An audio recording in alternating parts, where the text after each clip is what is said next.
In this video, we're going to be taking a look at a handful of 18650 flashlights and comparing their performance and features. So if you're in the market for a new pocket carry friendly EDC light, this video will show you a few different options and help you decide which one is best for you. For this video, I've also added a few durability tests, and there were some pretty interesting results. So make sure you stick around and watch the video through to the end to see how each one of these lights stacks up. The lights we're going to be looking at are the Emisar D4V2, which is a quad emitter light that comes in a ton of different options, the ACEBEAM E70 Mini, which is a slightly downsized version of the original E70, the ArmyTek Prime C2 Pro, which is an overbuilt and incredibly tough light with a 10-meter impact resistance and an IP68 rating, the Sofirn SC32, which is very compact and the latest EDC offering from Sofirn, the Convoy S3, which is a very budget-friendly light with a ton of different color temperature and emitter options, the Wurkkos FC11, which is another well-rounded budget-friendly light, the Wuben D1, which is a nice flood-style light with a really wide beam angle, and the ThruNite TN12 Pro,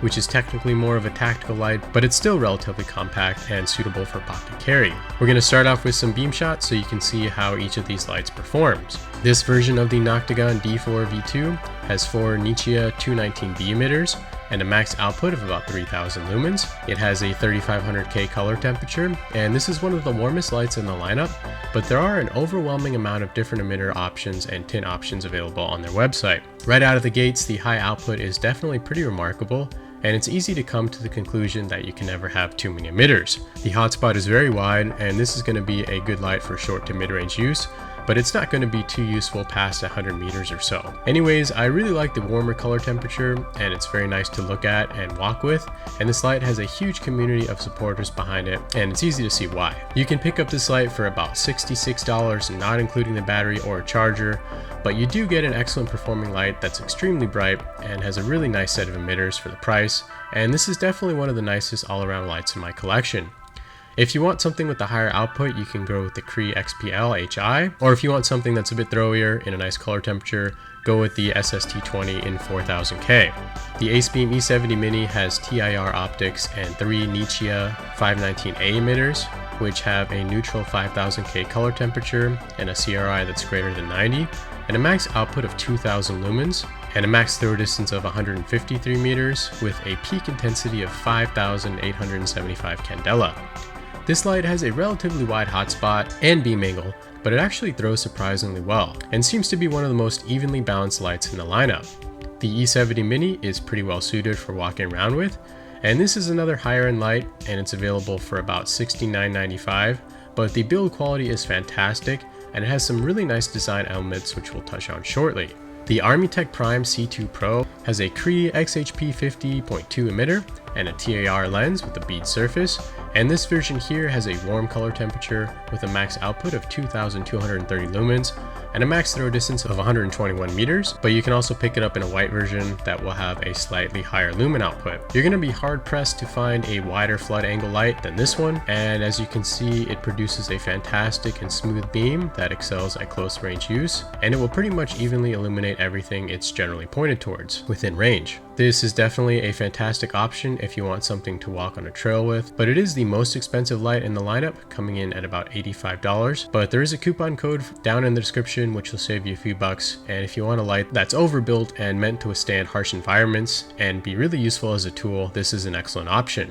This is the Sofirn SC32, and it has a luminous SST40 emitter with a 5000K neutral emitter, and it has a max output of 1900 lumens, a peak intensity of 20,105 candela, and a max throw distance of 284 meters.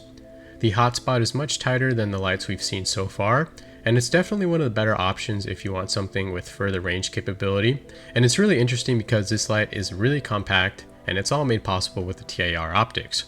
The beam angle is relatively narrow, so you're going to have to be more precise about how you hold it if you plan to walk on a trail, but it is a really affordable option, coming in right around $32, including a battery, and if you want a high output light with a decent range to it at a reasonable price, this is an excellent option. The Convoy S3 I picked up has an orange peel aluminum reflector and a Nichia 519A emitter with a high CRI and a warm white 3500K color temperature, and this light has a max output of around 1240 lumens. The S3 has a mid-size hotspot and a mid-size beam angle, and it's one of the lower output lights in the lineup. But one thing that's really cool about this light is that it does come in a ton of different emitter options, including XML2, SST20, and 219B and C, and the color temperature options from a warm 3000K up to a cool 6500K. And none of the other competitors come close to offering this kind of variety except for Noctagon. Anyways, the S3 is a really nice hybrid light for mid-range use and is comfortable to walk with and can be used to spot something a bit further away if needed. And the warm color temperature lights are really nice to look at as well. The Convoy S3 is the most affordable light in the lineup, and you can pick one up starting at around $16 depending on which emitter that you go with. The Wurkkos FC11 has an orange peel reflector and a Samsung LH351D emitter with a 5000K color temperature and a max output of 1300 lumens, a peak intensity of 5183 candela, and a max throw distance of 144 meters. This light has a relatively large hotspot and a mid-sized beam angle, and it's another well-balanced light ideal for close to mid-range use, and very similar in performance to the Convoy S3 we looked at previously.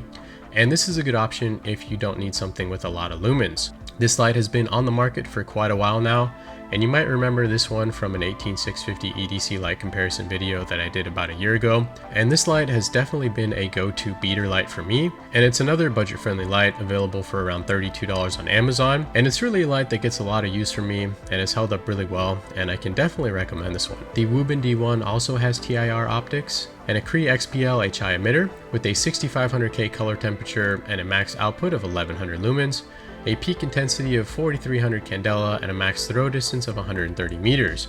This is the flood style light, and it has a really wide 175-degree beam angle, and this is one of the widest in the lineup and would be most comparable to the ArmyTek Prime C2 Pro, but the color temperature is cool, and this is an ideal light for walking around with, and it makes it really easy to see everything that's around you at short distances. There is a slight hotspot here, but it's very gradual and doesn't stand out too much, and you can pick up this light for about $43 on Amazon, and this is a great option if you need a light with a really wide flood angle. The ThruNite TN12 Pro has a smooth aluminum reflector and a cool white luminous SFT40 emitter and a max output of 1900 lumens, a peak intensity of 36,000 candela, and a max throw distance of 380 meters. The beam pattern is a lot different here compared to the other lights, and it's got a nice tight and intense hotspot, and it definitely excels at throwing and would be the best option if you need something that's more capable at longer distances. It can run on this output while slowly ramping down for about 7 minutes before running for about an hour and a half longer at 477 lumens. The downside to a light like this is that it's not as good for walking on a trail because it's a bit tougher to see in the general area that you're walking. You can pick up this light for about $50, and overall I think it's a good deal if you need a light with some tactical design elements that's also still pocket carry friendly. Alright, so now I've combined some beam shots into a single image so you can get a better idea of how their outputs, beam angles, hotspots, and color temperatures compare. And for your reference, the tree in the center is at about 40 meters away. Now we're going to take a quick look at each of the Moonlight modes to see how they stack up, and we're going to start with the Emisar D4V2, which has a low mode that appears to be sub 1 lumen and should have a max runtime of well over 600 hours. The E70 Mini has a 12 lumen output mode with a 100-hour runtime, which is the lowest max runtime in the lineup, but it does appear to be really well suited for up-close tasks like reading. The Prime C2 Pro has a 0.14 lumen Moonlight mode with a 200-day runtime, which is really incredible and definitely the best in the lineup and would be the go-to option for an extended blackout situation. The Sofirn SC32 has a 1 lumen mode with a runtime that's greater than 500 hours, and this is really good. The S3 has a 0.1% output mode, which is right around 1 lumen and should run for at least a few hundred hours. The FC11 has a 2 lumen mode with a max runtime of about 275 hours. The D1 has a 5 lumen mode with a 150-hour max runtime. The TN12 Pro has a 0.5 lumen mode with a 37-day runtime, which is also really impressive. Alright, so let's jump into the button configurations and the UIs for each of these lights. The Noctagon D4V2 has a backlit rubber side switch and comes with Anduril 2.0 UI, which is the most advanced UI of the lights here, and it comes with smooth ramping, step mode sets, and a ton of different customization options as well. The ACEBEAM E70 Mini has a recessed metal tail switch with 6 different stepped output modes plus a strobe mode. The ArmyTek Prime C2 Pro has a bright yellow side switch with 3 different turbo modes, 3 main modes, 4 Firefly modes, and 3 different stow modes to choose from. The Sofirn SC32 has a very similar recessed metal tail switch and 5 different stepped output modes and a strobe mode. The Convoy S3 has a rubber tail switch that's recessed, so they can tail stand, and the UI has a handful of group mode sets, which give the user a ton of different options, and many of them have strobes. The Wurkkos FC11 has a rubber side switch that's backlit when the light is on, and you can switch between 4 stepped output modes or a smooth ramping mode, which gives you variable control over the output. The Wuben D1 has a very faint backlit rubber side switch and 4 different stepped outputs, and also a strobe and an SOS mode. The ThruNite TN12 Pro has a rubber tail switch, which gives you direct access to turbo, and a metal side switch, which gives you access to 5 different outputs and a strobe mode. Now we're going to take a few minutes to discuss the charging and the batteries for these lights. The Sofirn SC32 has a rubber charging port cover that houses a USB-C input, and I picked it up with a 3000 mAh Sofirn branded button top 18650 battery. The Wurkkos FC11 has a similar rubber cover that houses a USB-C input, and the version that I picked up came with a Wurkkos branded button top 18650. A few lights like the Wuben D1 and the ACEBEAM E70 Mini have no charging port, but the D1 does come with a Wuben branded 3400 mAh button top 18650 with a built-in USB-C port for charging, and it can also be used as a power bank. And the E70 Mini comes with an ACEBEAM branded 3100 mAh button top 18650 with a USB-C input as well. The ThruNite TN12 Pro also has a rubber charging port cover and a USB-C input, and typically comes with a 3400 mAh ThruNite branded button top 18650. The ArmyTek Prime C2 Pro has a magnetic USB charging system and comes with a 3500 mAh ArmyTek branded flat top 18650. A few of these lights, including the Nocticon D4V2 and the Convoy S3, do not typically come with batteries, and they have no charging port, which there are certain advantages to, including increased water and dust resistance, size and weight savings, and you can also use your own charger. But the downside is you will need to provide your own charger and your own batteries. So since these are everyday carry lights, it's important to factor in how well they might perform after being abused. So now we're going to do a few durability tests to try to push these lights to their limits. And this is the new segment in my comparison video, and what I'm going to do here is drop them on their bezels from about 2 meters or about 6 feet and see how well they hold up. Alright, so now that they've all been dropped, we're going to take a quick look at each one. The Sofirn SC32 has a nice little ding on the bezel, but otherwise it's fine. The ThruNite TN12 Pro has some very minor paint chipping, but otherwise is in great working order. The Wuben D1 looks fine and has no visible damage on the bezel.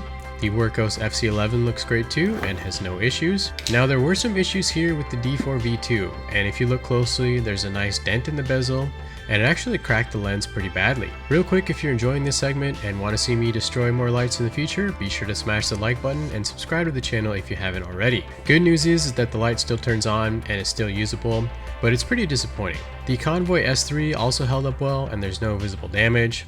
The ArmyTek also held up really well and there's no visible damage here either, and the light works really great. Finally, ACEBEAM E70 Mini also looks good and does not appear to be damaged either. For the next tests, I've turned on all of these lights to their moonlight modes, and I'm going to leave them all submerged in water and then freeze them. I'm a little worried about the D4V2 with the cracked lens, but here we go. Anyways, I'm going to pop this in the freezer and we're going to come back and check on it when it's frozen. Alright, so now we've got a nice solid brick of flashlights, and initially things are looking good, and it looks like at least most of the lights are still on. I'm going to pour some boiling water here to speed up the melting process so we can see how each of these lights held up. It looks like all of these lights did exceptionally well here, and they all stayed on except for the Wurkkos FC11, but this one probably has some kind of temperature sensor which shut the light down at a certain point, but it does turn on and it works just fine. I'm also really impressed that the D4V2 stayed on in spite of its cracked lens, so it does appear that they're all safe to submerge and operate. Thanks so much for watching the video, and be sure to smash the like button if you enjoyed it, and comment down below, and let me know which of these lights that you like the most. I've also done a ton of different flashlight comparison videos for different battery sizes and light styles, and if you want to see some of those, there's a playlist down in the description below.